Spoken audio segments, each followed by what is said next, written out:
speak about the day 2 of our rehearsals for yesterday, and we have Belgium, Georgia, Australia, Iceland, Estonia, Portugal, Greece, and San Marino. So, Aaron, we will come to you first. So, what was the best impression and the worst impression of the yesterday? Okay, best impression was definitely Georgia. Otto is an amazing singer, is an amazing live performer, as we saw in Georgian Idol. But also the video art and the intensity of the performance was out of this world. It was the biggest surprise, I think, to everybody here in the press center, and it was, in my opinion, the best performance. And the worst. Oh wait, I need to go over. I think I was most disappointed by the San Marino performance. Right. It was tad cheesy.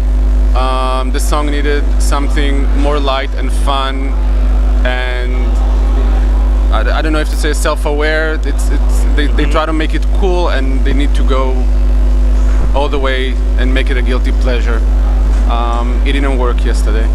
Gavin, for you personally, who was the best and the worst yesterday?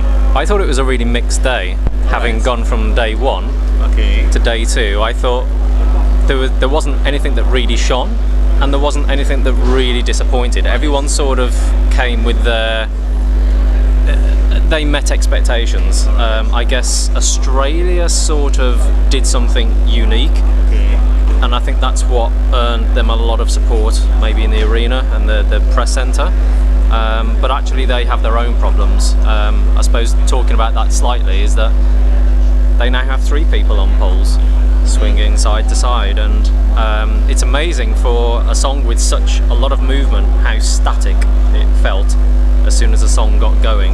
And I suppose if I was to focus on a disappointment, I would say Portugal met expectations, but disappointed in the sense that it doesn't really convey a message to the wider audience. That's true, yeah.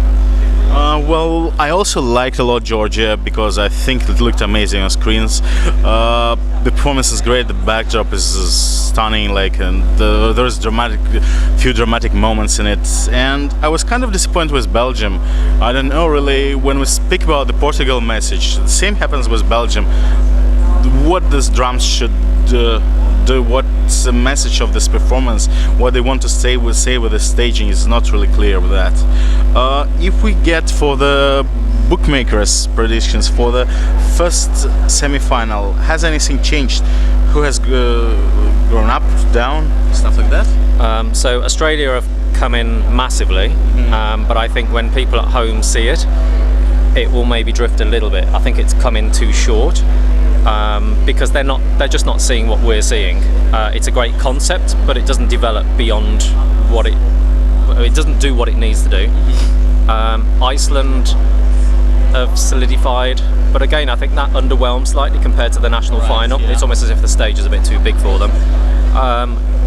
Greece has gone massively out. Okay. And actually massively out in the market, in the win market. Okay. So. In the semi-final, it's still a favourite to win, but it's strange that the outright market totally disagrees. It's gone out, and then obviously Portugal is a definite non-qualifier. All right. The market has realised that now, and I think those are sort of the main moves yesterday. Everyone's still a little bit unsure about Belgium, and Estonia again a little bit unsure because we haven't seen basically what will happen with Estonia, which it was a bit virtual. I think we mentioned everyone. Do you like to mention someone else from the yesterday's lineup?